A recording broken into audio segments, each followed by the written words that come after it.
He was given a soul as a cruel joke, a debt paid in flesh under a sky the color of rust and regret. Her name, they told him, was the China girl, a piece of property bartered for over a whiskey-stained table in a town called Providence that had long forgotten the meaning of the word. Elias watched her from the porch of his desolate ranch, a silhouette of suffering against the biting expanse of the plains. She was small, bound not by ropes but by an exhaustion so profound it seemed to anchor her to the dust. The man who delivered her, Silas, had a laugh like stones grinding together. A wife of the widower, he'd sneered, his words a greasy sermon on the virtues of pragmatism. Keeps the bed warm. Quieter than the last one, I reckoned the mention of Sarah, his late wife, was a deliberate needle pushed into the rawest part of Elias's grief. He did not rise to the bait. His face, weathered into a mask of stoicism by sun and sorrow, betrayed nothing. He simply watched Silas ride away, leaving the woman standing beside a single, pathetic carpet-bag. Elias was a man of few words, his heart a locked room since Sarah had been taken by the fever 2 years prior.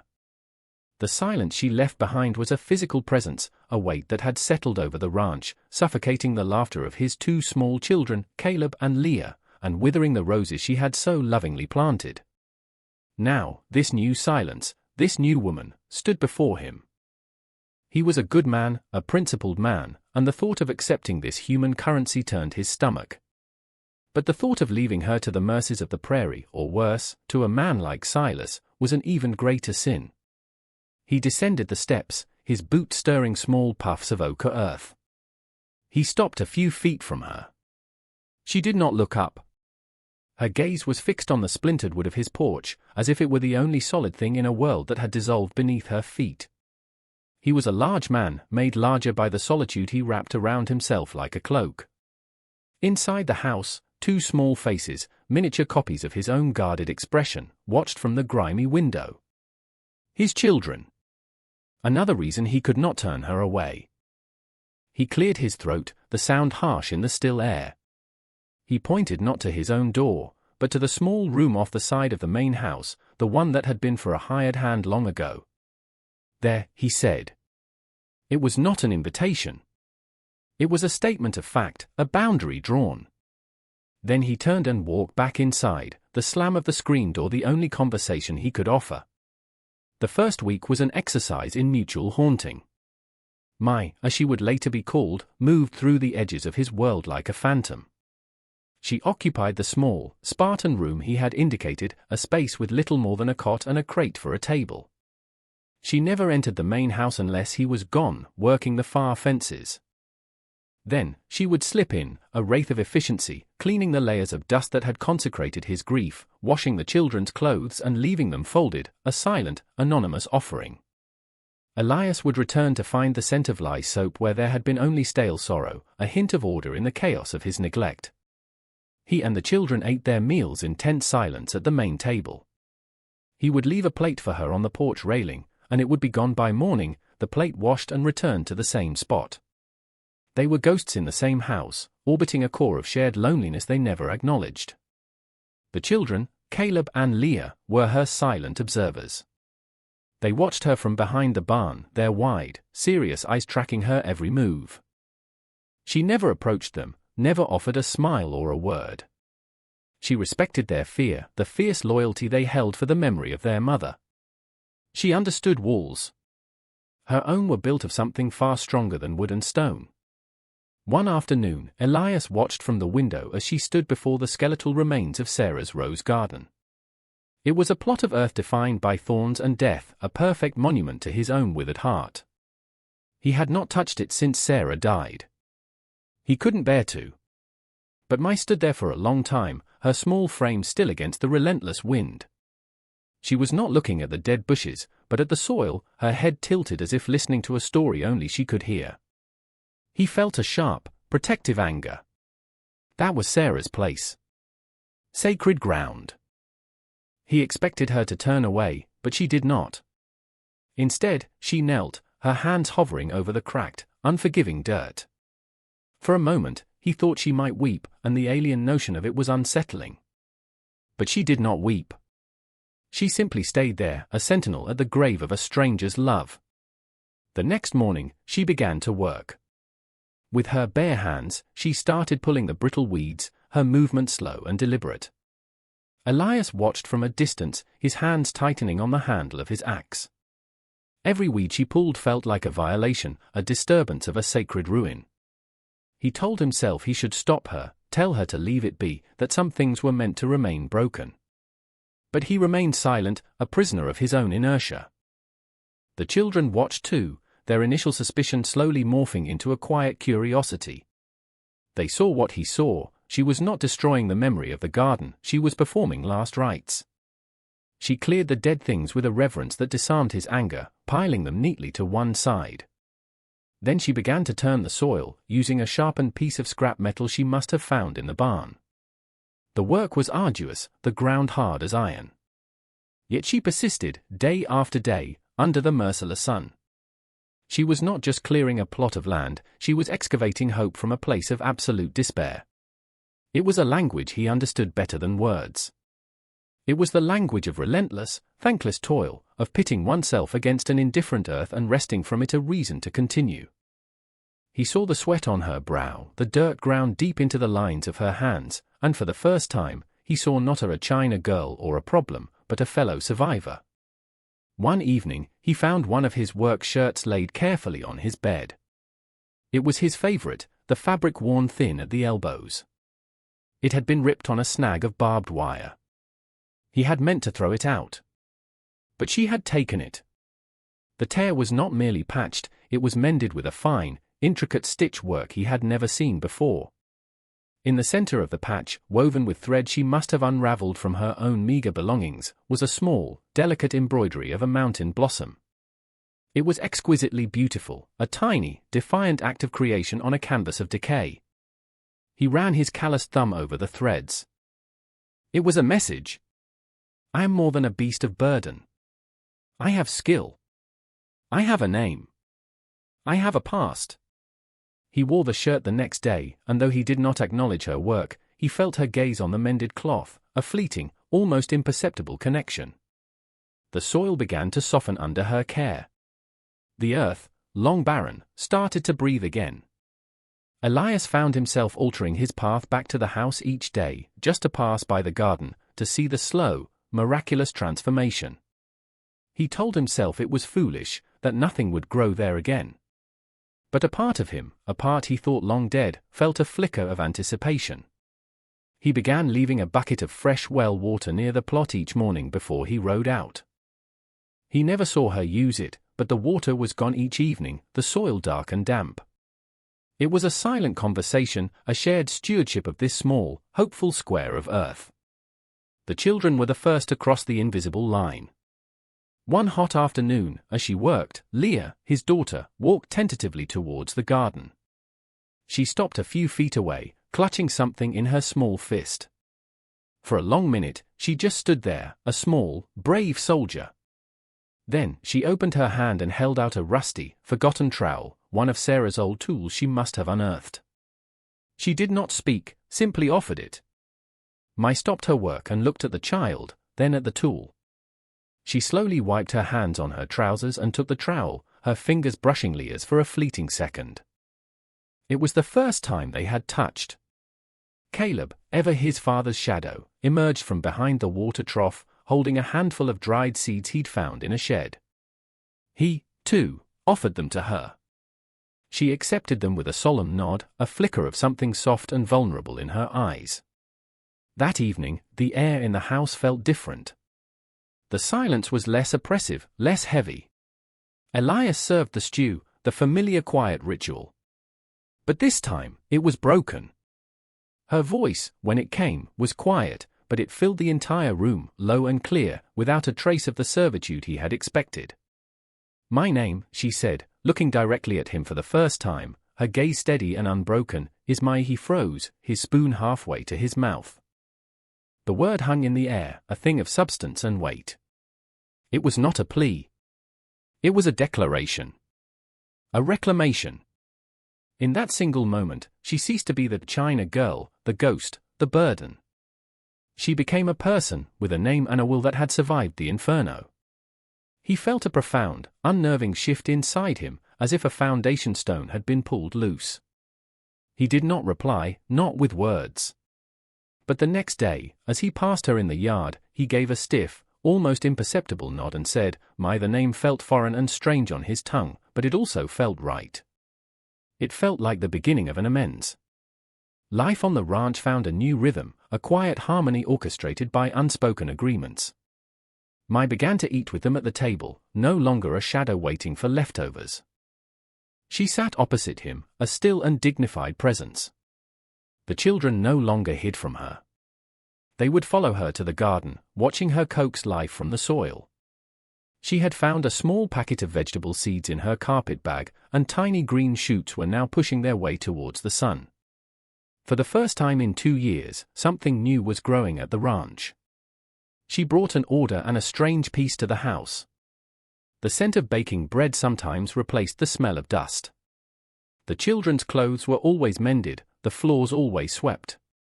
She asked for nothing, demanded nothing, but her very existence was beginning to repair the broken pieces of their lives. Elias found himself watching her, studying the graceful efficiency of her movements, the unyielding strength in her slight frame. He saw the deep sorrow that lived behind her eyes, a sorrow that mirrored his own, and he felt a kinship that transcended language and culture. She was not a replacement for Sarah. Sarah was a memory of laughter and sunlight. Mai was a testament to survival, a quiet promise that a heart could continue to beat even after it was shattered. He began to see that his home was not just a monument to his grief, it could be a sanctuary for hers, too. He started leaving extra supplies for her without comment, a ball of good thread, a bar of scented soap, a worn but warm blanket for her cot. They were small gestures, quiet admissions of her place in their world. He was building a home around her, not of wood and nail, but of respect and protection. He was beginning to understand that Silas's cruel joke had, in a way, been a form of providence after all. It had brought a healer to a house that was dying. The sky began to curdle one Tuesday afternoon, the brilliant blue bruised with shades of purple and grey. A storm was coming. The air grew thick and heavy, charged with an unspoken menace. It was on this afternoon that Elias saw the rider on the horizon. He knew before the figure was close enough to recognize. It was Silas. He came not as a tradesman this time, but as a collector. Elias stood on the porch, his body a rigid line of defiance. He sent the children inside with a sharp, low command. Mai came to the doorway behind him, the trowel still in her hand. Her face was pale, but her eyes were fearless. Silas reined in his horse, his gaze sweeping over the ranch with an owner's arrogance. He noted the tended garden, the clean porch, the woman standing behind Elias. A slow, greasy smile spread across his face. "Well, look at you, Elias," he drawled, swinging down from his horse. "Looks like you've put my property to good use." Polished her up right nice, he took a step towards the porch, his eyes fixed on Mai. "Time to collect my investment. Got a buyer in Carson City willing to pay a premium for one so." Domesticated, the word property struck Elias like a physical blow. A cold, clarifying rage, an emotion he hadn't felt in years, surged through him. It burned away the fog of his grief, leaving behind a terrible, simple clarity. This was his home. These were his people. "She's not for sale," Elias said, his voice a low growl. Silas laughed, a short, ugly sound. "She was never yours to keep, widower. Just a loan." Now, step aside, he moved to push past Elias, his hand reaching for Mai. What happened next was not a thought, but an instinct. The protector, dormant for so long, awoke with savage force. Elias's hand shot out, grabbing Silas's wrist in a grip of iron. The rancher, the grieving husband, fell away, and for a moment, the soldier he had once been stood in his place. The fight was short, brutal, and decisive. It was not a brawl, it was an expulsion. Elias moved with a grim efficiency, every action fueled by 2 years of pent-up sorrow and a new, fierce need to defend. The storm on the horizon broke, the first fat drops of rain splattering in the dust as Silas scrambled back onto his horse, a line of blood trickling from his split lip. Elias stood over him, his chest heaving. "This is her home," he roared, the words torn from him by the wind and the rain. "You are not welcome here. Not now. Not ever." Silas stared, his arrogance shattered, replaced by a raw, animal fear. He saw not a broken widower, but a man who had found something to live for, and therefore, something to kill for. Without another word, he yanked his horse's reins and fled, swallowed by the sheets of rain. The storm raged all night, washing the world clean. Elias stood on the porch, letting the rain soak his shirt, the cold water a balm on his bruised knuckles and his simmering soul. The violence had not felt good, but it had felt necessary. It had been an affirmation, a drawing of a line in the earth, not with a plough, but with his own 2 hands. When he finally came inside, drenched and weary, he found my waiting in the main room. A single lamp cast a warm, golden glow. The children were asleep, tucked into their beds. On the table, she had laid out a bowl of hot water, a clean cloth, and a small tin of salve. She did not speak. She simply gestured to the chair. He sat, and she began to clean the cuts on his hands, her touch gentle but firm. Her fingers, usually caked with the soil of the garden, were now tending to his wounds. In the quiet intimacy of the lamplight, he looked at her, truly looked at her. He saw the scars she carried, not on her skin, but in the profound stillness of her spirit. They were both survivors, marked by the world, finding refuge in the shelter they had built for each other. He had given her a room, and she had given him back his life. She finished her work, her gaze meeting his. There was no fear in her eyes anymore, only a deep, abiding gratitude and a strength that mirrored his own. In that moment, he understood that a family was not something you were born into. Sometimes, it was something you fought for, something you earned, something you built from the broken pieces of 2 separate lives. He had lost a wife, but he had found a partner. The children had lost a mother, but they had found a guardian. "Thank you," he whispered, the words raw and unfamiliar. She simply nodded, a small, sad smile touching her lips for the very first time. It was a fragile, beautiful thing, like the first blossom in the spring. The next morning, the world was reborn. The sun rose into a sky scrubbed clean and brilliant, its light catching the raindrops that clung to every surface, making the ranch glitter as if it were strewn with diamonds. The air smelled of wet earth and new beginnings. Elias walked out to the garden. The storm had not harmed it, it had nourished it. The small green shoot stood taller, stronger, reaching for the light. Caleb and Leah were already there, crouched beside Mai, pointing at a tiny ladybug making its way up a leaf. They were not silent and watchful anymore. They were engaged, their faces alive with a simple, childish wonder that he thought had been lost forever. Leah looked up and saw him, and she smiled a real, unguarded smile. He felt his heart, that tight, knotted thing in his chest, loosen. Mai rose and walked towards him. She stopped and looked at the house, at the children, at the thriving garden, and then at him. Her eyes conveyed everything words could not. This was home. This was safety. This was peace. Elias looked at the small family before him, the resilient woman who had taught him how to live again, the children whose laughter was slowly returning, the patch of earth that was a testament to their shared will to survive. Silas had meant for her to be a symbol of his ruin, a cruel joke to mock his loss. But she had become the architect of his redemption. She had not replaced the love he had lost, she had shown him that his heart was big enough to hold a new one. He had been a man living in a graveyard of his own making, but she had come and planted flowers amongst the tombstones. He reached out, his hand hovering for a moment before he gently rested it on her shoulder. It was a gesture of solidarity, of partnership, of profound, unspoken love. They stood together, watching their children, the quiet cowboy and the woman named Mai, 2 solitary souls who had found their home not on a map, but in each other. The story of Elias and Mai is a testament to the quiet power of human decency and the unexpected places we find salvation. It's a reminder that even in the harshest landscapes, scarred by cruelty and loss, the most beautiful things can grow. It shows us that a home isn't just for walls and a roof, but a sanctuary we build in the hearts of others through acts of courage, compassion, and shared survival. Their journey from strangers bound by a cruel transaction to a family forged in mutual respect is a powerful example of how love can be a conscious choice, an act of defiance against a world that seeks to dehumanize us. They didn't just mend a garden, they mended each other, proving that the deepest wounds can be healed not by grand gestures, but by the patient, daily work of tending to another's soul. Their story reminds us that everyone has a name, a history, and an unshakable core of dignity waiting to be seen. We believe that stories like these matter.